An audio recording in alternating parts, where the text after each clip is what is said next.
may problema pala tong isa naming inverter na Siemens. Kung makikita nyo, nagpo-fault siya ng 8501 fault.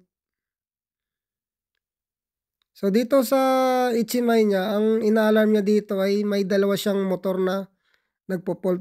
So yung in5 at saka yung in6. So ito pala yung warmer namin na machine. Yung input at saka output nito ay naka-stop dahil dito sa alarm na to. So ang pinaka-problema talaga nito ay yung in5 na inverter. So damay lang tong in6 na inverter. So ito yung in5 na inverter. So ito naman yung in6 yung katabi. Pero ang pinaka-problema talaga nito ay in5.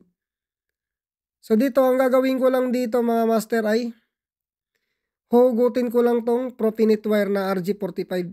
Kasi nga pag ganitong klaseng alarm ng Siemens ay kung hindi naglo-lose contact yung Profinet wire niya ay nainitan yung inverter or sira yung pan niya ng inverter. So